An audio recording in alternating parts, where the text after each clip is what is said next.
Today we are talking about MacBook Pro M1 14-inch, and I'm going to explain why this is one of the best purchases you can still make despite the fact that there's an M2 MacBook Pro on sale, like you can buy it on apple.com, right?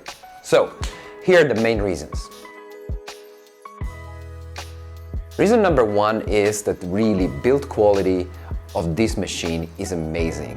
It's not wobbly, it's perfectly made, the screen is great, the keyboard is great, and the experience difference between MacBook Pro M1 and M2 is just, there's no difference. It's the same experience. It's almost the same computer when it comes to usability.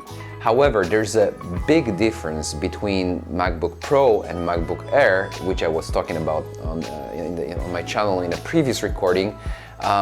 And now let's talk about the key differences between Air and Pro and why Pro is such a great choice.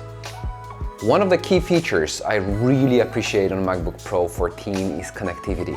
You have 3 Thunderbolt ports, you have SD card reader, and you have HDMI port. And despite the fact that I have monitor with USB-C hub, I still value HDMI port, because if you want to plug in your MacBook to some older monitors or monitors that just are new and great but doesn't have USB-C connectivity, you can do it easily, no problems at all, okay? So this is one of the features that you really want.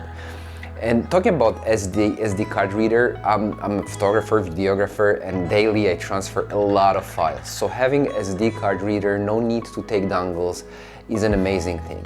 And yes, I was afraid, but hey, my MacBook Air is doing everything I need and it's smaller, lighter. However, when you count your MacBook Air with SD card reader, with some dongles that you will need because there's such a limited connectivity, you get very close to MacBook Pro 14-inch. So basically, when you compare those two, MacBook Pro 14 is a really good choice if you don't want any dongles, and sometimes the only dongle you may need is USB-C to USB-A, but it's starting to be more rare in my case scenario. And of course you have the MagSafe. I'm not in love with MagSafe, I still charge my MacBook with USB-C, but if you want to have all 3 ports free to use, then you can use MagSafe. Another reason I love MacBook Pro 14 is the brightness. I live in southern Portugal, in Faro, which is the capital of Algarve, and this is super sunny and warm part of the earth. And having, being able to use it outside is a big thing to me. So with a MacBook Air, it's not always possible. If you have direct sunlight, forget about it. But peak brightness of this thing, it's just the best screen out there for a laptop, and M2 version doesn't upgrade it really that much. The other reason why I love MacBook Pro 14 is if you want to do some gaming on it. I'm not a gamer.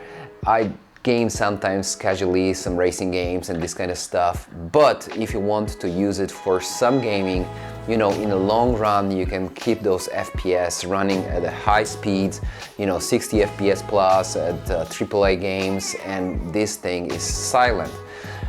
Not silent, but you can hear the fans, but it's really not annoying as in most gaming laptops I tried.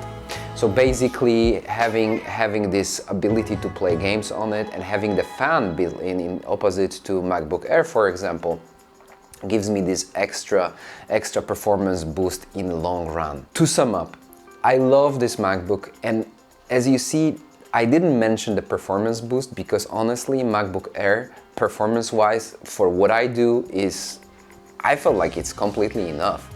But the performance boost is not the main thing you want MacBook Pro for. Of course, if you want to, this sustained power and you want this full power from your computer, and you know what I mean, right?